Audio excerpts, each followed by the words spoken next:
standing in my kitchen at midnight, staring at Mom's credit card statement that accidentally came to my address.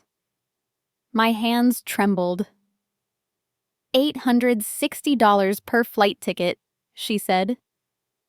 Too expensive for me to join the family reunion in Hawaii. But here were the charges: 7 tickets purchased for $120 each. My own mother had lied, deliberately excluding me while taking my siblings, their spouses, even my toxic sister Marlo, who had stolen my inheritance last year. The betrayal cut deeper than any wound I had ever felt. Call to action. Before we dive into this family revenge story, tell me in the comments, where are you watching from tonight? And if family drama hits as hard for you as it does for me, smash that like button and subscribe, because this story has more twists than a roller coaster. Trust me, you will want to see how this ends. My name is Serafina, and until that night, I believed my family loved me unconditionally. I had always been the responsible one, the daughter who took care of everyone else's problems. When Dad died 3 years ago, I was the one who handled his funeral arrangements while Mom grieved. When my brother Jasper lost his job, I lent him $5,000 that he never repaid.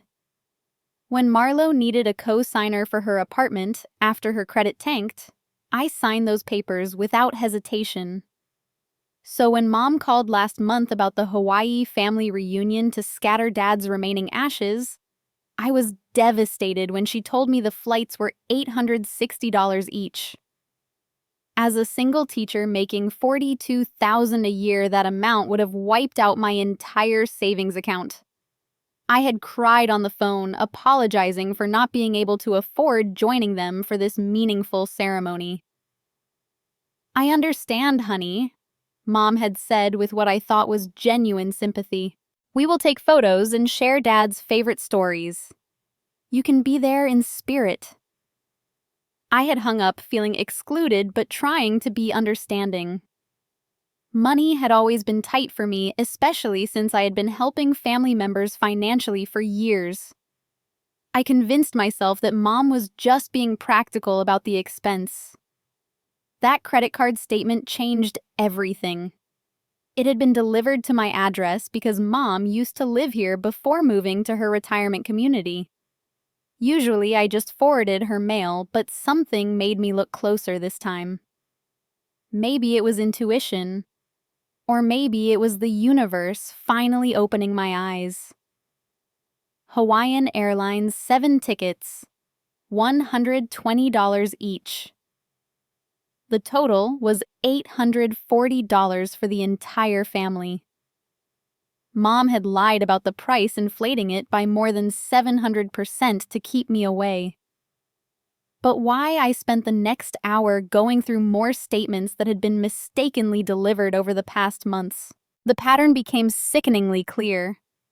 After Dad died, Mom had been receiving his Social Security benefits and his pension, money I had no idea existed. She had been living comfortably while watching me struggle financially, never offering help even when I mentioned skipping meals to pay rent.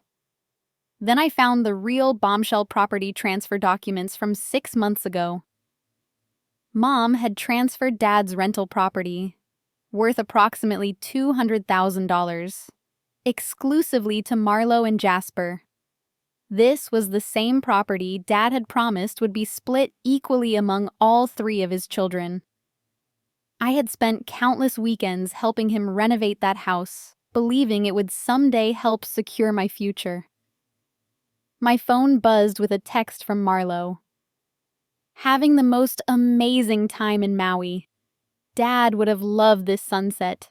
Wish you could have afforded to come." The message included photos of my entire family laughing on the beach, raising glasses in what appeared to be an expensive restaurant. The casual cruelty of that text, knowing what I now knew, made my chest burn with anger. Marlo was flaunting the trip I had been deliberately excluded from while sitting on inheritance money that should have been partially mine. Every family gathering I had missed due to expensive costs suddenly made sense. Every time I had been told events were too pricey, while others attended without issue, became clear evidence of systematic exclusion. I called my best friend Diana at 2 in the morning. She had always suspected my family was treating me unfairly, but had held back from saying anything too direct. "Sarah," she said after I explained everything, "this is not just about money. This is emotional abuse. They have been deliberately isolating you while enriching themselves with assets that should have included you." "But they are my family," I whispered, still struggling to accept the magnitude of their betrayal. "Family does not lie to steal from you," Diana replied firmly. "Real family does not manipulate you into exclusion while pretending it is about your financial limitations. What they have done is fraud, and the emotional manipulation makes it even worse." As dawn broke, I made copies of every document. The property transfer papers showed forged elements. My signature appeared to be copied from other documents, creating my supposed consent to the transfer. Dad's original will, which I found in his personal papers that Mom had returned to me after his death, clearly stated the property should be divided equally among his 3 children. The vacation deception was just the surface. Underneath was systematic financial fraud that had stolen my inheritance and damaged my relationship with my father's memory. They had let me believe Dad had not provided for my future, when in reality he had, and they had stolen it. My hands shook as I realized how many family decisions had been made without my input over the past 3 years. Holiday celebrations, I had been told, were casual potlucks, but were actually expensive catered events.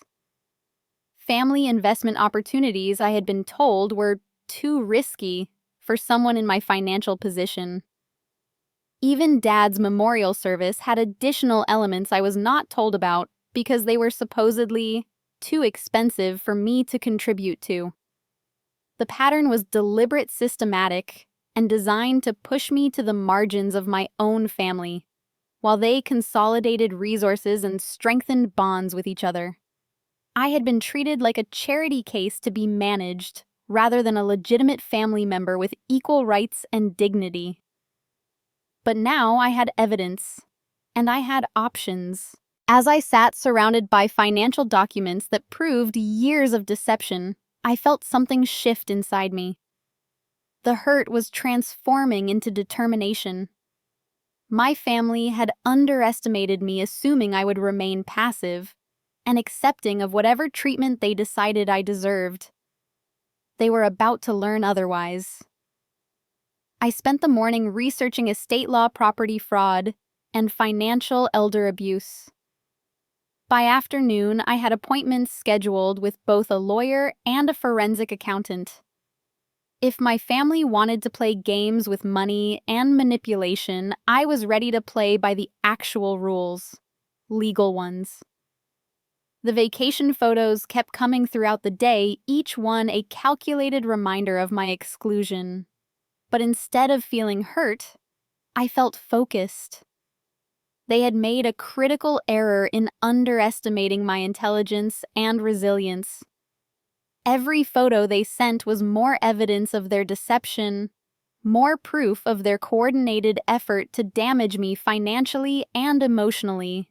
My family was about to discover that the daughter they had dismissed and defrauded was much stronger than they had assumed. The lawyer's office felt like stepping into a different world, one where evidence mattered more than family loyalty and facts trumped emotional manipulation. Margaret Winters, the estate attorney Diana had recommended, spread my documents across her mahogany conference table with the precision of a surgeon. "Serafina, what you have brought me represents multiple serious legal violations," she said, adjusting her glasses as she examined the forged property transfer documents. "This is not just family drama. This is criminal fraud combined with elder abuse if your mother was manipulated and conspiracy if she was a willing participant. My stomach dropped. Criminal fraud. Your signature was clearly copied and pasted onto these property transfer documents. The forensic analyst I work with can prove this definitively. Additionally, your father's Social Security benefits and pension have been collected under false pretenses if your mother knew about the original will's intentions regarding equal distribution. Margaret pulled up the timeline I had provided.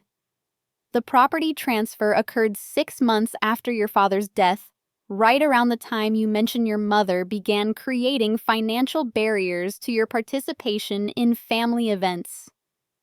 This suggests premeditation rather than emotional, grief-driven decision-making. She continued examining the evidence. Your mother's deliberate inflation of travel costs to exclude you from meaningful family events, combined with the property fraud, establishes a pattern of systematic exclusion designed to isolate you from family resources and bonding opportunities. In legal terms, this demonstrates ongoing conspiracy to commit fraud and emotional manipulation. I felt vindicated but terrified. What are my options? We can file criminal charges for the forged documents, sue for your portion of the inheritance plus damages, and request a complete audit of all estate assets. Given the evidence, we have an extremely strong case. But Serafina, this will permanently damage your family relationships. They already damaged our relationships, I replied, surprising myself with the firmness in my voice. They just hid it from me. Margaret nodded approvingly. Before we proceed legally, I recommend confronting them directly with the evidence. Sometimes the threat of exposure is enough to force fair resolution. It also gives them an opportunity to make things right voluntarily, which courts appreciate if we do end up filing charges. That evening, I crafted the most difficult message of my life. I created a group chat including Mom Marlowe and Jasper, then attached photos of every piece of evidence I had discovered. I know about the property transfer, the forged documents, and the real price of the Hawaii flights. I also know about Dad's pension and Social Security benefits. You have 72 hours to contact me with a plan to rectify this situation before I file criminal fraud charges and sue for my inheritance plus damages for emotional distress. This is not a negotiation. It is notice. The response was immediate and explosive. My phone began ringing within minutes. First Marlowe screaming about family loyalty and accusing me of being money hungry. Then Jasper trying to gaslight me by claiming the documents were misunderstandings and that I was overreacting to simple estate planning. Finally, Mom called. Her voice was shaking, but I could not tell if it was from fear or anger. Serafina, how could you threaten your own family after everything we have been through together? After everything you have put me through, you mean... I replied. You lied to my face about flight prices to exclude me from scattering Dad's ashes. You stole my inheritance and forged my signature. You have been collecting Dad's benefits while watching me struggle financially for 3 years. How could you do this to your own daughter? We were protecting you from making poor financial decisions. Mom said, her voice becoming defensive. You are not good with money, and we thought it would be better managed by Marlowe and Jasper. The audacity was breathtaking. You thought it would be better to steal from me rather than let me make my own choices with my own inheritance, and you protected me by lying about vacation costs and excluding me from family events. You are being dramatic. Family is more important than money. Then why did you choose money over treating me like family? The silence stretched for nearly a minute. When Mom spoke again, her tone had shifted to manipulation. If you pursue this legal nonsense, you will destroy this family forever. Your father would be heartbroken. Dad left that property to all 3 of his children equally. You dishonored his wishes and stole from his daughter. If anyone destroyed this family, it was you." I hung up before she could respond. Within an hour, I received a flurry of text messages from extended family members who had apparently been contacted by Mom Marlowe and Jasper. The messages painted me as greedy, vindictive, and willing to destroy family unity over money. But something unexpected happened. My cousin Rebecca, who had always been distant at family gatherings, called me directly. "Sarah, I need to tell you something.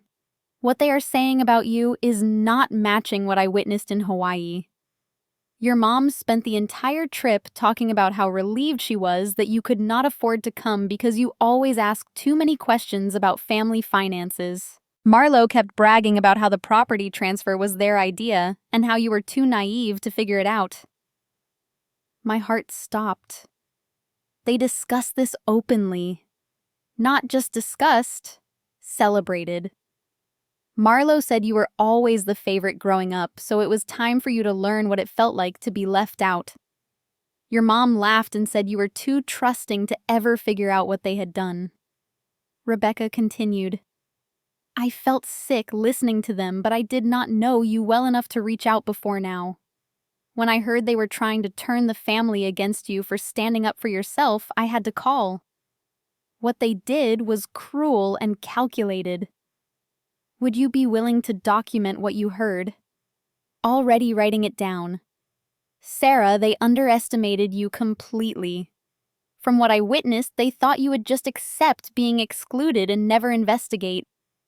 They were shocked when your group message came through during dinner tonight." After hanging up with Rebecca, I felt a shift in my perspective. This was not about money anymore. It was about justice and dignity. My family had not just stolen from me. They had celebrated my pain and mocked my trusting nature while building their wealth on my exclusion. Margaret was right about one thing: this would permanently change our family dynamic. But I was beginning to realize that the family dynamic I had believed in was an illusion. The real dynamic had been exploitation disguised as love manipulation disguised as protection, and theft disguised as estate planning. They had 72 hours to make this right. Based on their initial responses, I doubted they would take the opportunity seriously. Which meant I was about to discover exactly how strong I could be when forced to fight for my own dignity and rights. The 72-hour deadline passed with nothing but silence and increasingly hostile messages from family members who had been fed carefully crafted lies about my greed and vindictiveness. But what my family did not realize was that their attempt to isolate me was actually building me a network of unexpected allies. Rebecca's detailed statement about their Hawaii conversations became the foundation for something much larger. She connected me with my cousin David, who had always wondered why he was excluded from certain family financial discussions. David revealed that he had been approached 2 years earlier about investing in a family business venture with Mom Marlowe and Jasper. But when he asked why I was not included, he was told I was too financially unstable to be trusted with investment opportunities. "That never made sense to me," David explained during our 3-way call with Rebecca. "You were the most responsible one growing up. You were the one who worked through college while Marlowe partied and Jasper changed majors 4 times. But they made it sound like you had serious financial problems that made you unsuitable for family business decisions." The family business venture turned out to be another layer of the deception. Using Dad's rental property as collateral, they had secured a loan to purchase 2 additional rental properties.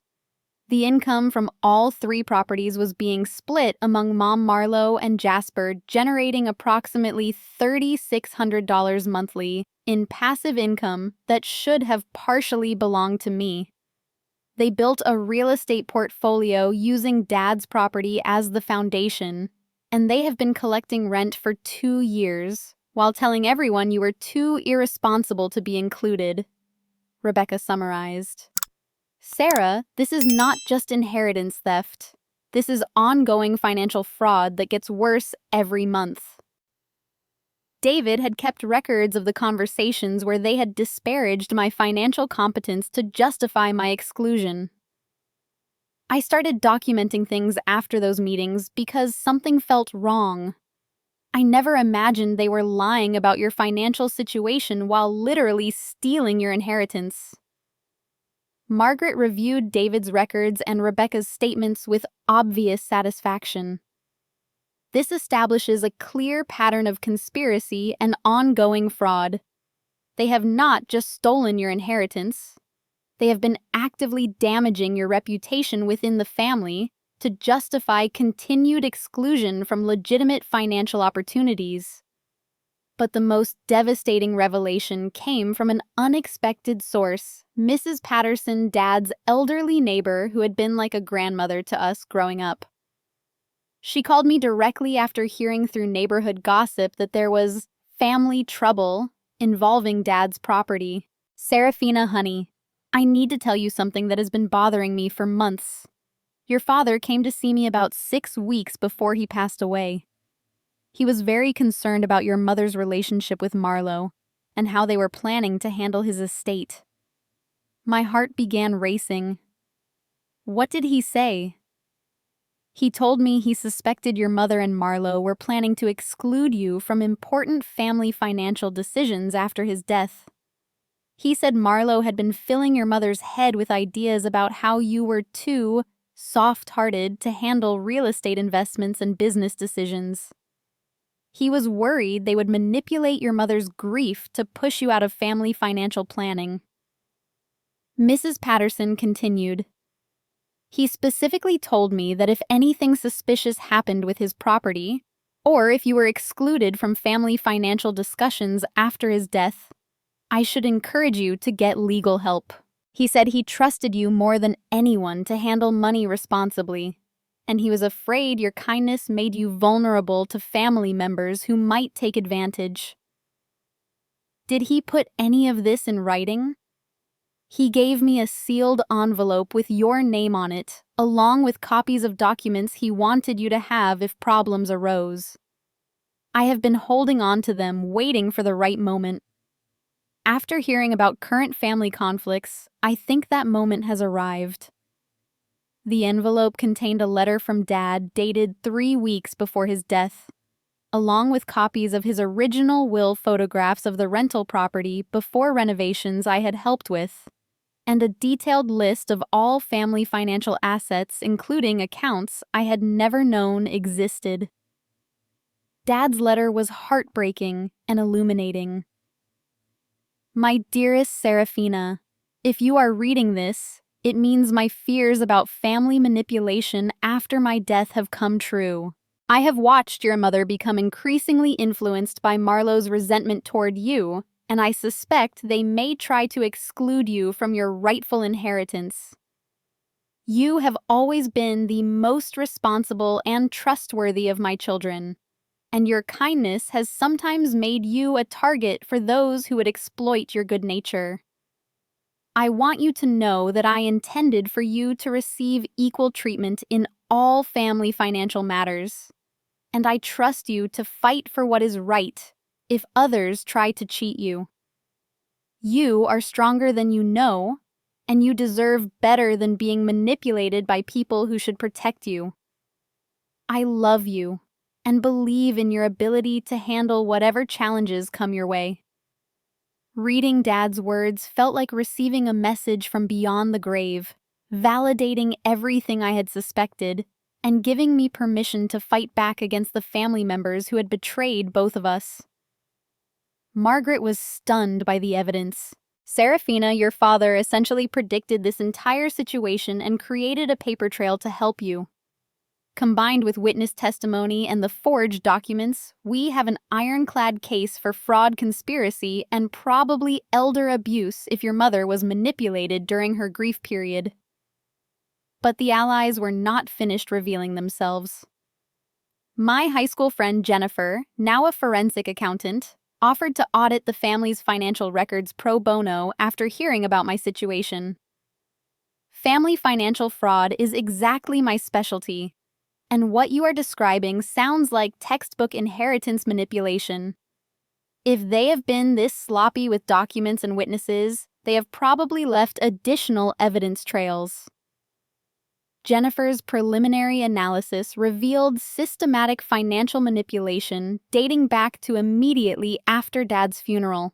They transferred assets, established business accounts, and began generating income using your father's property within weeks of his death. This was not grief-driven decision-making. This was a coordinated financial takeover that excluded you deliberately. Most surprisingly, my Uncle Robert, Mom's brother who I had always considered distant, contacted me after hearing about the legal situation. "Sarah, I need to apologize. Your mother has been telling me for 2 years that you were having serious financial problems and that the family was protecting you from making poor investment decisions. I believed her and supported the idea of keeping you out of family financial planning. Now I realize I was helping enable fraud." Robert revealed that he had been consulted about the property transfers and had encouraged Mom to protect me from financial responsibilities I could not handle. "Your mother showed me bank statements that made it look like you were constantly overdrawn and struggling with debt. I now realize those statements were probably fabricated or manipulated to support their narrative about your financial incompetence. She created fake evidence of my financial problems. It appears that way. The statements she showed me included charges and account activity that did not match what I would expect from someone with your spending habits. I should have been more suspicious, but I trusted your mother and wanted to believe they were protecting you." Uncle Robert's revelation meant the conspiracy was even more elaborate than I had initially realized. They had not just excluded me, they had actively created false evidence to justify my exclusion to other family members, systematically destroying my reputation while building their wealth on my stolen inheritance. As I sat in Margaret's office reviewing the mountain of evidence from multiple sources, I felt something I had not experienced in years: genuine confidence in my own worth and judgment. My family had underestimated me catastrophically, assuming I would remain passive and accept their treatment indefinitely. "We are ready to file charges and lawsuits," Margaret announced. "But Sarah, I want you to understand that with this much evidence and this many witnesses, your family is going to face serious legal consequences. This goes far beyond civil court. We are talking potential criminal charges for fraud, conspiracy, and document forgery." I looked at Dad's letter again, drawing strength from his words about fighting for what was right. My family had made their choices, and now they would face the consequences of systematic betrayal and theft. "File everything," I said firmly. They had every opportunity to make this right voluntarily, and they chose to double down on lies and manipulation. It is time for them to face the legal consequences of what they have done. The war they had started in secret was about to become very public, and they had given me every weapon I needed to win it. The legal machinery began moving swiftly. Margaret filed criminal fraud charges and civil lawsuits simultaneously, and the forensic accountant Jennifer provided detailed evidence of systematic financial manipulation. Within a week, my family received official notice that they were under investigation for inheritance fraud, document forgery, and conspiracy to commit theft. Their response was immediate and vicious. Mom, Marlo, and Jasper hired a lawyer and began what can only be described as a scorched earth campaign to destroy my credibility. They contacted every family member, friend, and colleague they could think of, claiming I was mentally unstable and pursuing frivolous lawsuits to extort money from grieving family members. But their most effective attack came through someone I had trusted completely, my cousin, David. 3 weeks after providing his statement supporting my case, David called me with devastating news. "Sarah, I need to withdraw my testimony and evidence. I am sorry, but I cannot be involved in this legal situation anymore." My stomach dropped. "What happened?" "You said yourself that what they did was clearly wrong." "I know what I said, but I have been thinking more about the family implications. This legal action is tearing everyone apart, and I do not want to be responsible for sending family members to prison over what might have been misunderstandings about estate planning." "Misunderstandings, David. You documented them lying about my financial competence to exclude me from investments. You heard them admit to deliberate manipulation." His voice became uncomfortable, almost rehearsed. "I might have misinterpreted some of those conversations. Family dynamics are complicated, and I do not want to be the reason our family is destroyed by lawyers and court cases." Something in his tone triggered my suspicion. "Did someone contact you about changing your testimony?" The pause was too long. "Sarah, I just think you should consider family reconciliation instead of legal action. Money is not worth destroying family relationships permanently." After hanging up, I immediately called Margaret. "David is withdrawing his testimony and evidence. Something happened to change his mind, but he would not tell me what." Margaret sighed deeply. "Witness intimidation or bribery is common in family fraud cases. People get pressured financially or emotionally to change their stories. Do you have any idea how they might have influenced him?" The answer came the next day through Rebecca, who called in tears. "Sarah, I am so sorry. I have terrible news about David's change of heart." "What did you find out?" "I spoke with David's wife, Sarah, yesterday. Marlo contacted David 2 weeks ago with what she called a family peace offering. She offered him a $25,000 interest-free loan to help with their mortgage problems, plus a guaranteed position in the family real estate investment business. The only condition was that he withdraw his support for your legal case and publicly state that he misunderstood the family financial planning discussions." The betrayal hit like a physical blow. David had sold out my case for financial benefits from the same people who had defrauded me. Did Sarah know about this when David called me? She thought it was legitimate family assistance until she heard David rehearsing his conversation with you. When she realized he was lying to protect Marlo's bribe, she was horrified.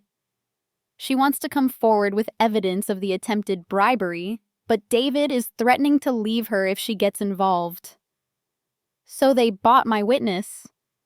Worse than that, Marlo is systematically contacting every potential ally you have, offering financial incentives for them to either stay neutral or actively support their version of events.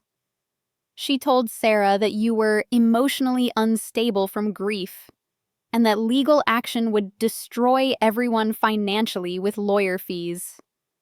The scope of their counterattack was breathtaking.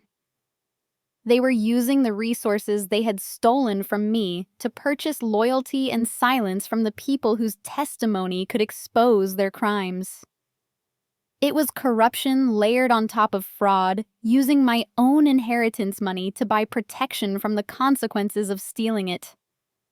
Margaret was furious when I explained David's bribery situation. This is witness tampering, which adds additional criminal charges to their existing problems. But Serafina, I need to warn you that this tactic often works. Family members get scared of legal consequences and financial pressures, so they accept bribes to change their stories or disappear from cases entirely. Are we in trouble without David's testimony? We still have strong evidence, but David's withdrawal does damage our case significantly. His documentation of their lies about your financial competence was crucial evidence of premeditation and conspiracy. Without it, they can claim the property transfer was a grief-driven mistake rather than calculated fraud.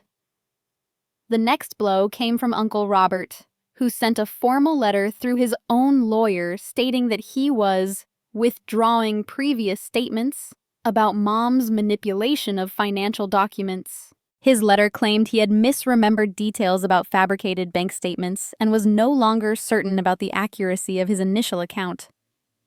They got to Robert, too, I told Diana during one of our late-night crisis phone calls. How much do you think they paid him to change his story? Probably not money directly, Diana replied. More likely threats about family relationships or promises about future financial inclusion. Sarah, they are playing this like a military campaign, identifying your supporters and neutralizing them systematically. The pattern became clear over the following weeks. Mrs. Patterson suddenly became too elderly and confused to provide reliable testimony according to a letter from a lawyer claiming to represent her interests. Rebecca began receiving anonymous threatening messages about family loyalty and keeping private matters private. Even Jennifer, my forensic accountant ally, started getting professional pressure from colleagues who had been contacted by my family's lawyer with vague threats about frivolous expert testimony in family disputes. The isolation was crushing. People I had trusted were disappearing from my support network one by one, either bought off or scared off by my family's coordinated campaign to destroy my case. The evidence was still strong, but the human cost of pursuing justice was becoming enormous. Margaret tried to remain optimistic. We still have the forged documents, your father's letter, and the financial records showing systematic fraud. These are not dependent on witness testimony that can be intimidated or purchased. The physical evidence speaks for itself. But I could see the concern in her eyes. A case that had seemed ironclad was becoming complicated by witness tampering and systematic intimidation. My family had turned my pursuit of justice into a war of attrition, using my own stolen money to fund attacks on my credibility and support network. As I sat alone in my apartment, surrounded by legal documents and evidence of systematic betrayal, I felt the weight of fighting a battle against people who had more resources, more connections, and fewer ethical constraints than I did. They were willing to bribe, threaten, and manipulate anyone necessary to avoid consequences for their crimes. The question was whether I had the strength to continue fighting when the cost of justice seemed to be rising every day, and my family was proving they would destroy anyone who supported me rather than accept responsibility for what they had done. For the first time since discovering their fraud, I wondered if pursuing legal action had been a mistake. The financial theft was devastating, but the systematic destruction of my relationships and reputation was becoming something much worse. Just when I felt most defeated, salvation came from the most unexpected source, the Internal Revenue Service. Margaret called me on a Tuesday morning with barely contained excitement in her voice. "Serafina, you need to get to my office immediately. We just received a call from an IRS investigator who wants to discuss your family's tax situation." Agent Patricia Hernandez was a soft-spoken woman in her 50s who specialized in investigating unreported income and tax fraud. She explained that my family's real estate activities had triggered automatic IRS monitoring systems designed to detect suspicious financial patterns. "Ms. Serafina, your family made several critical errors in their tax reporting over the past 2 years. The rental income from properties purchased using your father's estate assets was reported incorrectly, and there are significant discrepancies between reported inheritance distributions and actual property transfers." She spread computer printouts across Margaret's conference table. "More importantly, the property transfers that excluded you appear to have been done specifically to avoid proper tax reporting on estate distributions. This is not just inheritance fraud. This is federal tax evasion. My heart began racing. What does that mean for my case? It means the federal government now has independent interest in investigating your family's financial activities.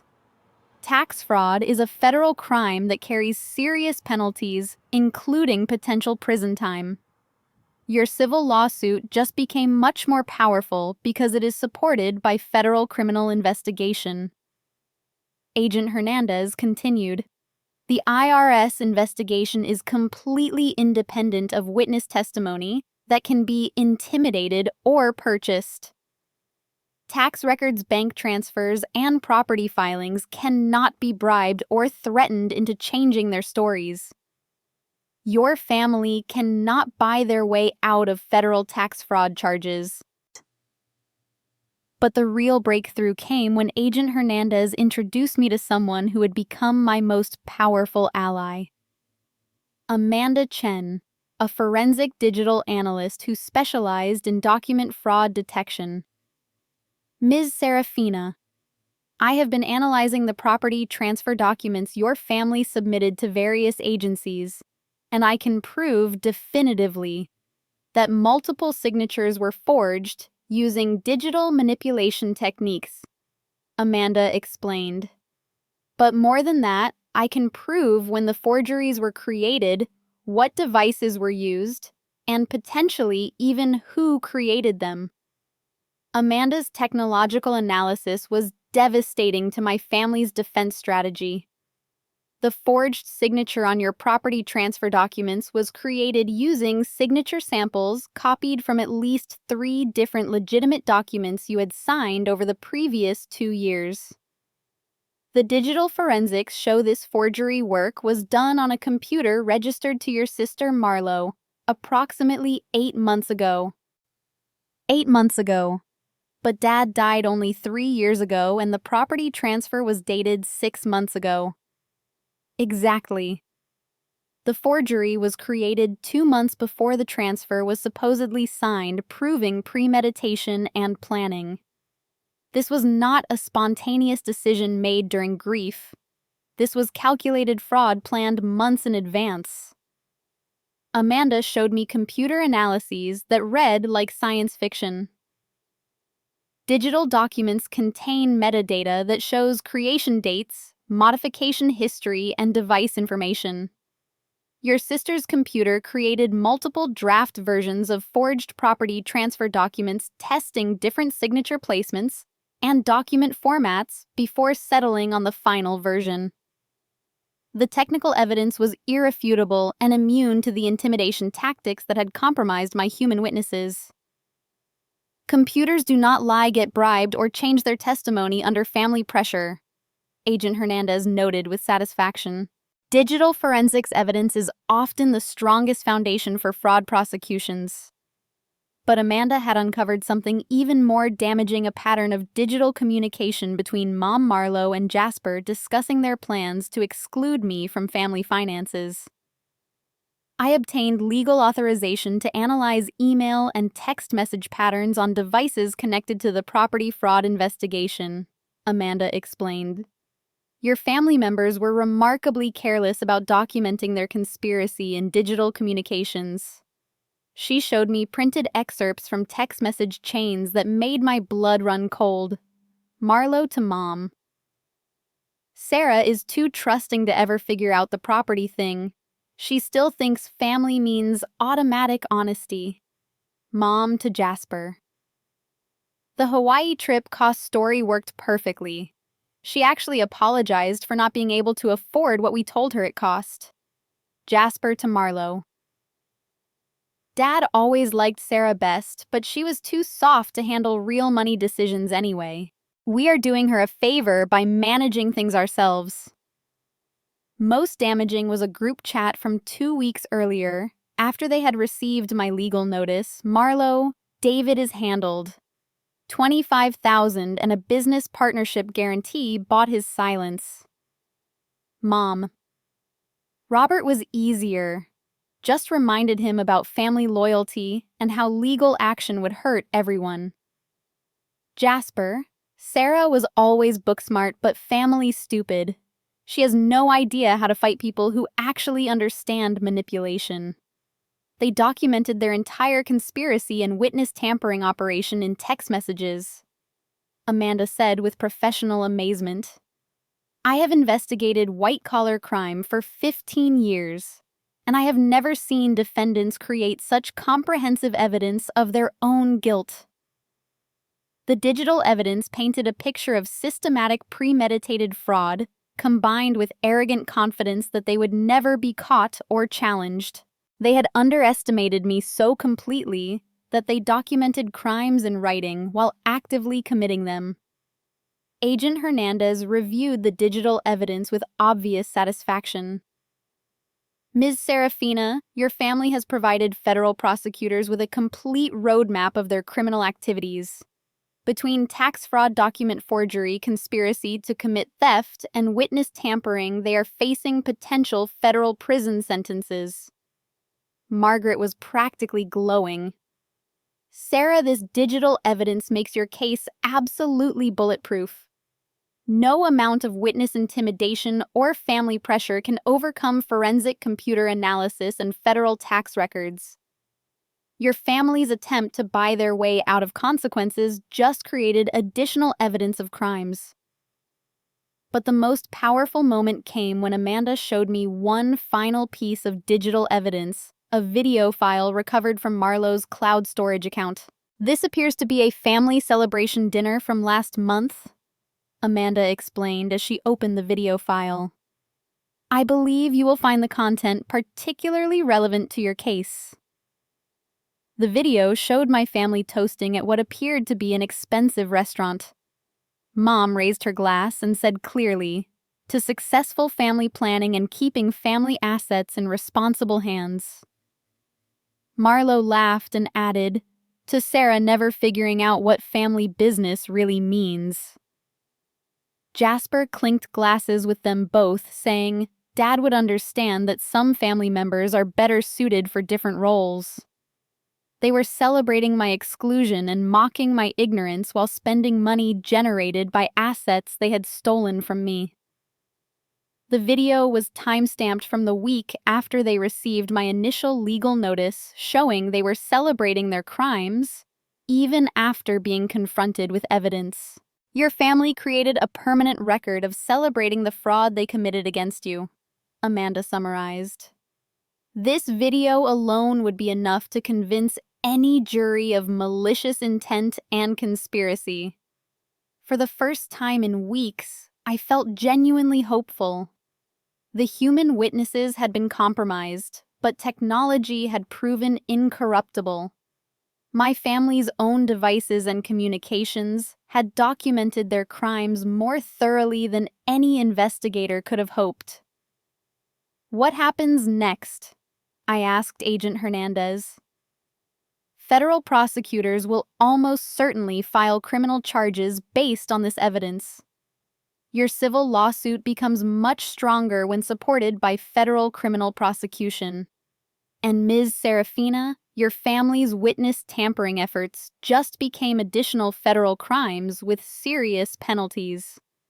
As I left Margaret's office that day, I realized my family's greatest strength, their sophisticated manipulation and intimidation tactics, had become their greatest weakness. They had been so confident in their ability to control people and situations that they had documented their crimes in detail, creating a permanent evidence trail that no amount of bribery or threats could erase. The federal indictments came down 6 weeks later, like thunder. Mom, Marlowe, and Jasper were each charged with multiple felonies: conspiracy to commit fraud, tax evasion, document forgery, and witness tampering. The local newspaper picked up the story with the headline, Local Family Charged in Inheritance Fraud Scheme. And suddenly, my private legal battle became public knowledge. The evidence was so overwhelming that their lawyer recommended immediate plea bargains. Marlowe received 3 years in federal prison, and was ordered to pay full restitution, including interest and penalties. Jasper got 2 years and lost his teaching license permanently. Mom, considered the least culpable due to possible manipulation by her children, received 18 months with the possibility of home detention and community service. But the financial consequences were even more devastating for them than the criminal penalties. The civil lawsuit resulted in a judgment that awarded me my full inheritance share, plus damages for emotional distress and legal costs. When combined with federal tax penalties and restitution requirements, they were forced to liquidate virtually everything they had stolen and built with my father's assets. The rental property portfolio they had developed was sold to pay my damages. Their personal assets were frozen and evaluated for seizure.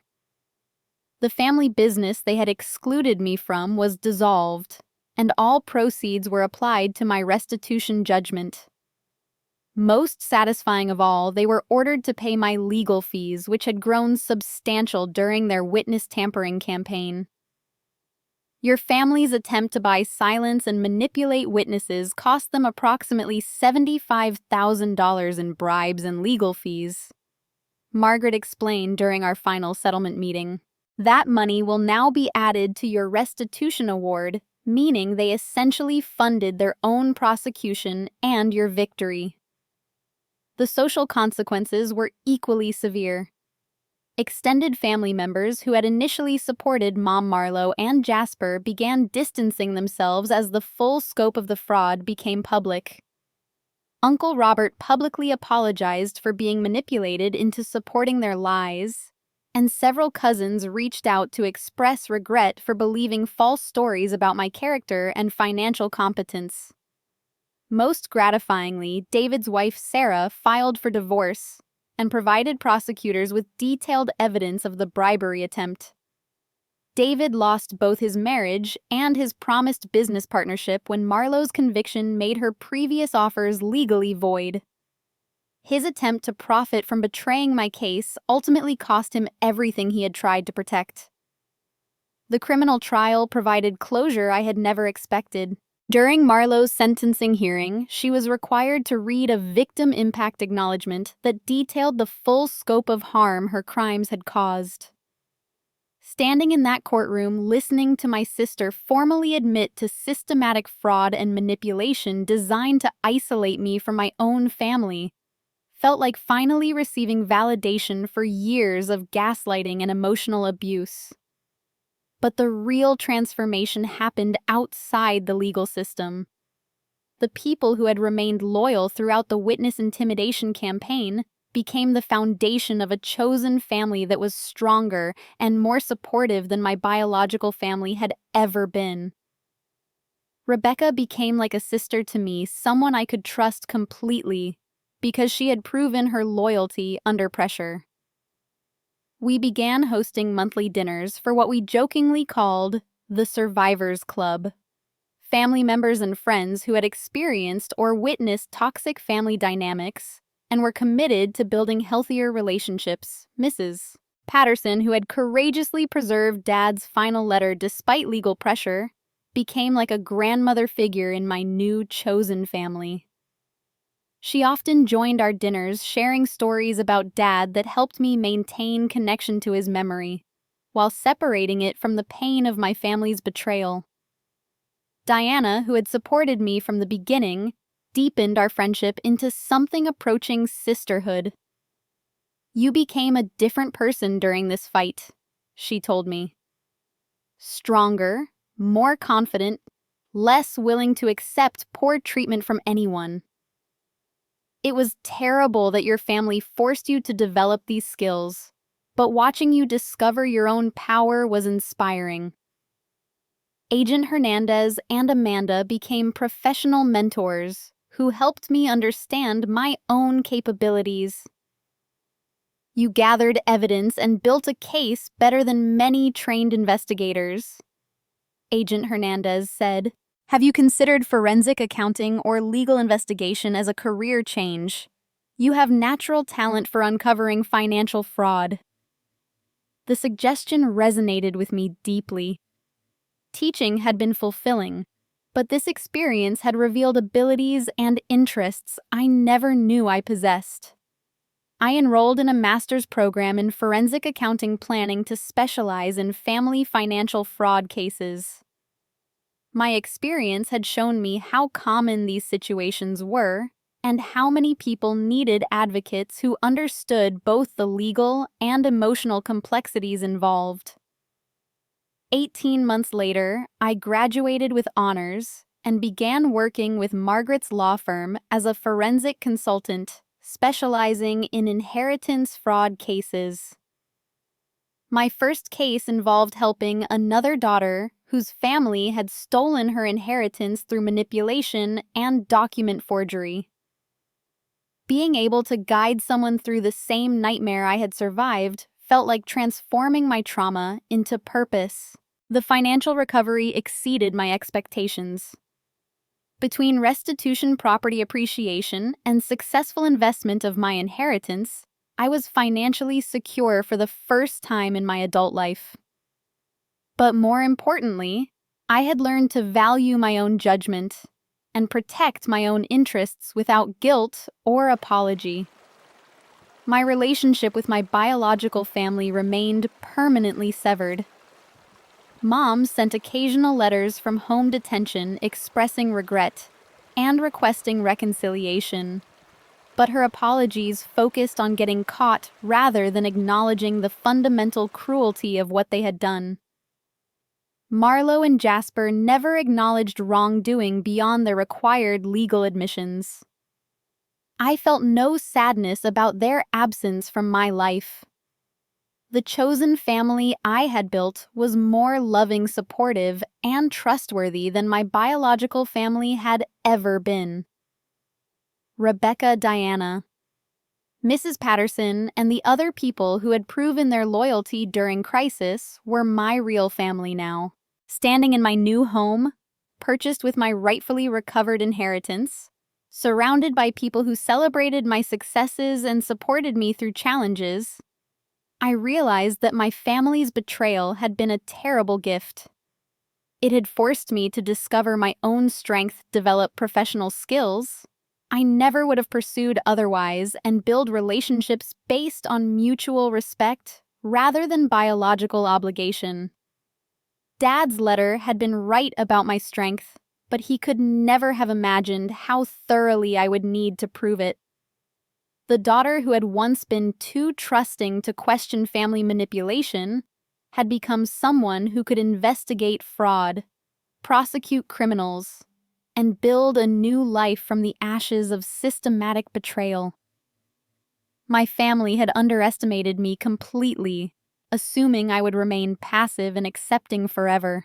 Their greatest mistake was believing that kindness meant weakness, when it actually meant I had the emotional intelligence to build genuine relationships with people who deserved my trust. The girl who had once apologized for not being able to afford manipulated flight prices had become a woman who helped other victims recover stolen inheritances and rebuild their lives. Justice had been served. Karma had come full circle, and I had discovered that chosen family could be infinitely more powerful than biological family when it was built on truth, loyalty, and genuine love. Have you ever experienced family betrayal that made you question everything you believed about blood loyalty? Share your thoughts in the comments below. Sometimes the most painful discoveries lead to the most powerful transformations. If this story resonated with your own experiences with toxic family dynamics or financial manipulation, please hit that like button and subscribe for more real-life justice stories. And do not forget to share this video with anyone who might need to hear that they deserve better treatment from the people who claim to love them. Thank you for listening to my journey from victim to victor, and remember, sometimes the family you choose is infinitely stronger than the family you were born into. Keep fighting for what you deserve, And never let anyone convince you that abuse is acceptable just because it comes from relatives.